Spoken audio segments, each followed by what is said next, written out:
Hey, it's Matthew from Dead to Rights, here for another video.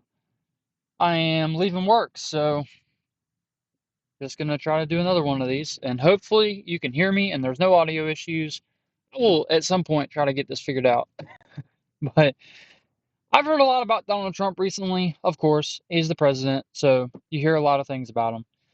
And the topic I want to talk about today is just kind of from what I've heard people speculating about Donald Trump. It's also about things that I've heard Republicans talk about for, I mean, let's just be honest, about anyone who would be president. Um, and that's the idea of tyranny. Now, I'm not concerned, don't get me wrong, I'm not concerned with whether Donald Trump is a tyrant or not. I'm not concerned about the Republican talking point of if Kamala Harris had become president, she would have been a tyrant. I don't know. I, I don't really, I'm not even really concerned about that. What I am concerned about is this question. What should a Christian do with a tyrant? How should the church and Christians respond to tyranny in the world around them, in their own nation, in other nations? How should we respond? Now, obviously, with all things that I consider about Christianity, I want to base my opinions and my beliefs off of the man whom my faith is named after, that being Jesus Christ, and off of the scriptures that tell me about him and the scriptures inspired by the Holy Spirit that give revelation on how we're supposed to live a life modeled after Jesus Christ, written by the people who were the closest to him. Other than that, I try to look apart from culture, apart from my society, apart from my national heritage. I don't look at the Constitution. I don't look at politicians who claim to be Christian. I don't look at the Supreme Court. I simply look at Jesus and I look at the word that God has given us, and that's what I base my opinions and my beliefs on. I'm not concerned about whether America is a tyranny or whether Donald Trump is an authoritarian, but simply I want to ask the question, well, if he were an authoritarian, how should I respond? How should the church respond and Christianity as a whole respond, particularly the church in America and Christians in America? Should we raise up arms? Should we stand in protest? Should we do nothing? So we sit idly on our hands and passively watch as tyrant, as tyranny takes over a nation. And what if tyranny comes to the front doors of the church? What if tyranny says that you no longer can worship as you see fit and as you believe? That you can no longer pray or sing hymns and songs, that you can no longer attend a worship service on a Sunday morning or a Sunday afternoon or a Wednesday evening. What's the church to do with such a thing? Now, America, I don't think that America is tyranny right now. It doesn't mean that we couldn't be, or that if you left someone unchecked like Donald Trump or some Democrat in the future, that they wouldn't be a tyrant. But I've just heard a lot of people talking recently about Donald Trump's authoritarian tendencies, or I hear Republicans talking about, well, if Kamala Harris had won, think of the tyranny, something like that. And so I want to first look at the life of Jesus. Now, tyranny has been in existence for all of time. I mean, you go all the way back to uh, Genesis and Exodus, and you would see tyranny. You would see kings and pharaohs who usurped nations and made them subservient to them as their nation for their own benefit at the expense of other people. And certainly in Jesus' time, Jesus experienced tyranny, much more than we've experienced in America. And today, there are many tyrants in the world. There are. This is the fact of nature, A fact of human sinful capacity is that we all have the capacity to be a tyrant if we're left unguarded and unchecked. If the law no longer governs us, well, we all become tyrants. Think about the father who is a tyrant over his children or over his wife, who demands through an authoritarian hand that his children obey him, that his wife do whatever he asks. I've seen it. Many people have seen it. I haven't experienced it, and I'm grateful for that. But it's a fact that there is tyranny within the hearts of men. And so when a man gains power who has tyranny in his heart, and the law no longer governs him, but he governs the law, then tyranny takes place. Christ was no foreigner to this, for he himself came to earth in a time of tyranny. You just think about the Roman Empire. Now, there were good emperors and there were bad emperors, but for the most part, they were all tyrants. They all had at least the belief that they were chosen by God, by some divine, to lead and to rule Rome. And many of them believed that they were themselves God.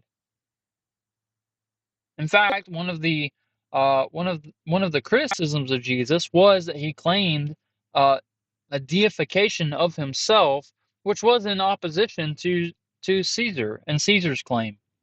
And so they tried to make Christ an enemy of Caesar when he himself was not making himself a national enemy of Caesar. But Christ came at a specific time in history where tyranny was abundant. There was the tyranny of Rome and Caesar, the general Roman Empire, of which they conquered land and usurped their, other nations and brought them under their own authority. There was the tyranny of Herod, who upon some kind of feeling of perhaps this child was coming to usurp his own authority as the head over Jerusalem, that he sent out a decree that everyone, every male son under a certain age should be killed. That's one of the worst forms of tyranny, obviously, the indiscriminate killing based off of their own insecurity in their position, feeling like their power might be on the waning side of power. And Jesus stepped into this. Now you might say, well, Jesus was just a baby. He didn't know, but God knew, right? God being all wise and all knowing and seeing the end or the beginning to the end of all time, chose a specific moment and a specific time to come on to step down into the earth to be born as a human baby. So Jesus knew what he was getting himself into. He knew the peril of becoming a baby under Herod, that Herod would do such a thing, because he knew Herod's heart. He knew his intent. And certainly when Jesus was living, he experienced the tyranny of religion, the tyranny of the Jewish religious system that said that you had to adhere to certain religious customs and outcomes, that you couldn't do certain things on certain days or certain holidays. And Jesus stepped into that. Jesus was no foreigner to religious tyranny, and he even spoke against it. And certainly at his death, he faced both religious and political tyranny when they unjustly and unlawfully put him to death on a cross, claiming that he committed blasphemy when he did no such thing. And they mocked him as King of the Jews, a title that others had given him, because they understood what he claimed to be.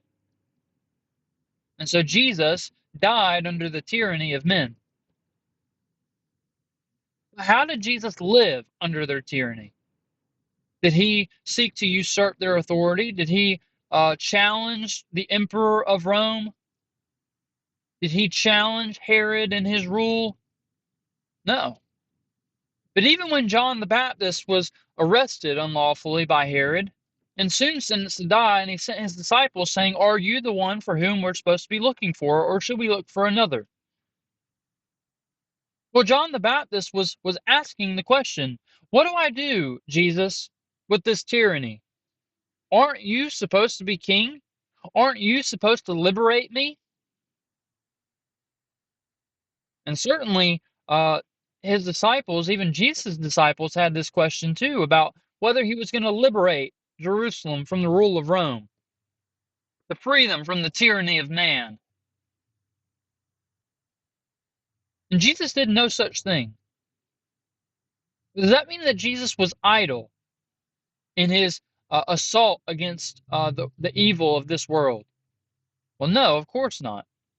For when the religious rulers spoke against him, he claimed his own authority, but he claimed it in a different way. He didn't establish a physical kingdom, but a spiritual kingdom, one that would be everlasting, one that would last far beyond anything that was on earth at that time and never would be on earth. And kingdoms would rise and fall, but his would never fall. It would only grow and grow as he saw fit and as he claimed his followers. But he didn't wage war against the tyrants of this world, not through physical means. He did wage war against one tyrant, and that was the tyrant of Satan and sin and death. For he challenged sin and death when he died on the cross and took the wrath of God. And being found perfect, he conquered it through his death and through his resurrection, being found holy and righteous and able to save us from the tyranny that has plagued mankind since the beginning. Not the beginning, but the beginning of our sin, when Adam sinned in the garden. That was the only war he waged. And so when I look at Jesus, I say, well, that's the war that we're supposed to wage. So what if Donald Trump were a tyrant and authoritarian? What about the Christian in China who lives under an authoritarian regime? What about the Christian who's hiding in North Korea at threat of persecution unto imprisonment for loving Jesus? What about the Christian in Iran or Iraq who, if they were to tell other people about Jesus, they could be put to death? What should the church and what should Christianity do? Well, I'm here to suggest that it's not what the Christian, what the American Christian mentality is. Our nation was founded off of waging a physical war against a tyrant for the name of religious freedom. Now, let me tell you, that's not the religious freedom that God sought to establish for us. Jesus gave people religious freedom. He gave people a freedom of their soul. But he didn't wage war against the nations of this world, nor does he ask us to. In fact, when Jesus was being arrested and one of his followers picked up a sword to cut off the ear of a guard, Jesus healed the man's ear and rebuked his servant, saying, "This is not how we fight. This is not what we do. If you're to follow me," what does he say? He says, "My kingdom is not of this world. If it were of this world, my people would be fighting, but as it is, my kingdom is not of this world." You see, the kingdoms of this world come to us with swords and bows and spears, or in the modern context, guns and tanks. But that's not how we fight as Christians. No, we fight a spiritual battle with spiritual weapons. And we lay down our physical arms because to take up arms is to go against the nature of Jesus. So what do you do with tyranny? Do you sit on your hands idly? Well, no, you don't. But you fight tyranny the same way that Jesus did, by liberating men in the only way that is truly liberation, by suffering unto their salvation. Now, You're not saving them. But what you are doing is you're suffering for them. I will suffer under the tyranny of this world if I have to. And if Donald Trump were to become authoritarian, I would suffer under that. But what does Romans, I believe, 15 say? Except that we're supposed to do good in the land in which we live. We're supposed to uphold the law and uphold the one who God placed over us as the lawgiver and lawkeeper. And we're not supposed to do anything against the rule that God has established over a nation. And we're supposed to do good and not evil. And it's the responsibility there of the governing authority given by God to execute justice, to punish evil, and to uphold good. And if they punish you for doing good, you don't respond back to them with evil. You don't respond back to them by picking up a sword and fighting against them, but you respond to them by submitting unto their authority, even if their authority leads to your punishment for doing nothing but good. For even Christ was punished for his good. And if Christ was punished, am I better than him? And if Christ tells me to live a life like he lived, am I better than him to say that, well, I know Christ didn't pick up arms when he was persecuted for good, but by golly, I'm going to pick up my arms and defend myself when I'm persecuted for good. By no means. A servant is not greater than his master, and I'm no greater than Jesus. And so what do I do? Well, obviously, I think it's good to promote good. Now, I don't do this through uh, worldly means like voting and putting my opinions into politics and thinking that a worldly leader is going to solve our problems. I don't believe that. I don't put my hope in any man, any politician, or any president. And if there were to be a king, I wouldn't put my hope in him. But what I do is I speak to the good of mankind, and the best good of mankind is that found in Jesus Christ and belief in him and salvation from sin. That's liberation. That's fighting tyranny. And you may say, well, it seems like you're losing. Well, that's your opinion, I suppose. You could have the opinion that I'm losing the fight against evil and that maybe God is a proof that God doesn't care or that God doesn't exist. But one day you'll see. God's patiently waiting right now. God doesn't want to usurp the nations and kill everyone through coercion. God loves his creation, and he loves people, and he desires that people will willingly turn from their evil and to the good that is in Christ to their salvation. That's God's desire for man. This doesn't mean that I'm idle. It doesn't mean I'm passive. But when you preach the gospel, you're fighting a war against evil and tyranny. When you help the poor and you stand for justice and you speak to justice, it doesn't mean that I put my hope in their justice, but I do speak to it. If someone's doing something evil, you can speak to it. When the Pharisees were using the temple to extort from the poor, taking their worship of God and benefiting off of it monetarily, and gatekeeping worship and forgiveness. I mean, this was the sacrificial system of which they people would come and they would take an animal, and the poor would take small animals like birds, and they would sacrifice them as a hope of one day God redeeming them through blood of their sins. And the selling of these birds and animals was a show of force and tyranny over justification of sin. They were keeping people from being able to worship God and to express that God would forgive them of their sin and unrighteousness. And Jesus came and turned over tables. And he accused them of a great evil. He spoke against them. John the Baptist spoke against Herod when he did something unlawful for a king to do. But what did Jesus say to John the Baptist when John the Baptist asked, "Should I? Are you the one of whom we're looking for, or should we look for another?"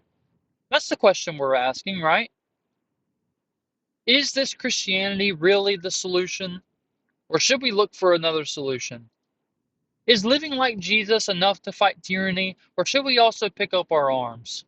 Should we also pick up swords and bows and spears and shields?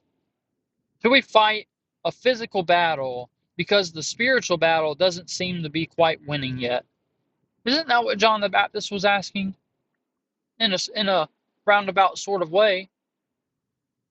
Shouldn't I look for another Jesus? It doesn't seem to me like you're doing what I thought you would be doing in this world. Because here I am in prison, and I'm probably going to die. And I thought you were going to liberate me. I thought you were here to beat evil finally. And what does Jesus say? Look at what I'm doing. The sick are healed, the deaf can hear, the dead are raised. Jesus says, stop looking, John the Baptist, at what the world says victory is, at what the world says a defeat of tyranny looks like, and start looking at what actually matters. The works that I'm doing, the works that I'm doing are proof of the fact that I am who you need me to be. I am the one who will defeat finally sin and death and tyranny once and for all. And when Jesus died, and John the Baptist didn't get to see it, but I'll tell you what John the Baptist did get to see. John the Baptist got to see the moment that Christ redeemed him from the pit and rescued him from death and resurrected, not resurrected John, but led John along with a host of captives out of death and into life everlasting with God in heaven. That's what John the Baptist saw. So, do you think John the Baptist was still asking at that point, are you the one I'm supposed to look for? Or should I look for another? Oh no. John the Baptist knew at that point Jesus was the man to defeat tyranny once and for all. Trust in Jesus. He will defeat tyranny. We don't have to. We don't have to fight it in this world and on their terms and on the worldly through worldly means. We fight tyranny the same way that Jesus did, by suffering under it unto salvation. Have a great day. Hopefully this made sense, and I actually really like this one. I like this topic a lot. So have a great day. Be blessed. I'll talk to you guys again soon.